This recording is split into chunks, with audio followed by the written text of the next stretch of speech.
Alo, Mama Patricia, Spaka TV bane bagigulira wano mu maaso ga TV wano mu maaso nteredde. Okuva emikutu gya Nation Media Group giggalwa abantu bangi babadde mu nnyiike olw'okubulwa bye balaba n'okusubwa pulogulaamu zaabwe ezibanyumirwa okukamala.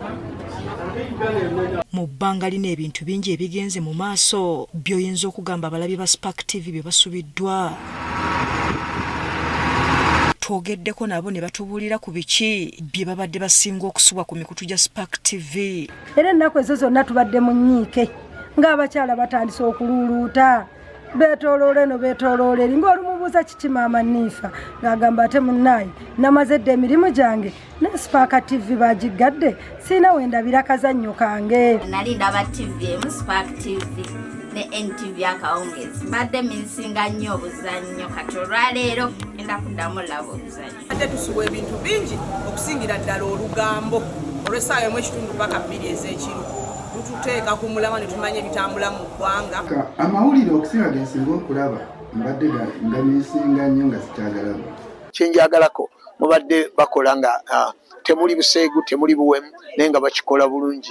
Spark abaana bwe ndaba nga bakikoze ate nga abaana baffe basigala nga batereevu. Abamu ku bano batubuulidde nga n'ebyokusasula TV bwe baali babivaako nga balinda kimu Spark TV yaabwe ŋŋanzi okukomawo ku mpewo. Ewaka byonna byonna bitabuka abakyala ne batabuka nze mukyala wange yali munyiivu nnyo ne TV n'agyeswa n'aŋŋamba TV tugireke tetuddamu kusasula TV.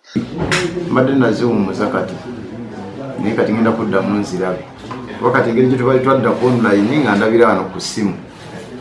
So tusanyuse era twebaza ne gavumenti okulaba amazima ti TV ezo tezibadde na misango ate abantu bazaagala ne baba nga bazigyeko envumbo. Kwa Spark yali etunyumira nnyo naye Katonda aba tuyambye engezzeeko eyali etuwa amawulire amatuufu agakwata ddala ku byobulamu nga ali mu byobulamu okubeerako pulogulaamu ez'obyobulamu era tugenda zirindirira n'amaanyi tuddemu okuyiga tulabe nga ne komite y'abantu baffe bakola ki bayiga bulungi okuva ku TV.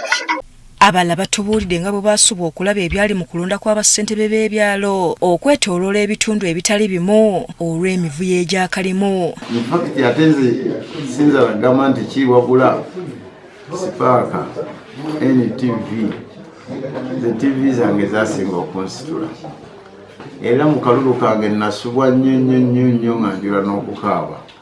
Abantu bandaga essanyu lingi naye ate nze nga sirina ssanyu olw'okuba nti Spark nali sigirabako NTV sigirabako era ndowooza mu bifaananyi bye mwalaba ku mitimbagano nga mulaba nkaawa naye ekyo kyali kinkaabya. Mu mbeera za kalulu ku mulundi guli Spark yatukolera nnyo ku kalulu.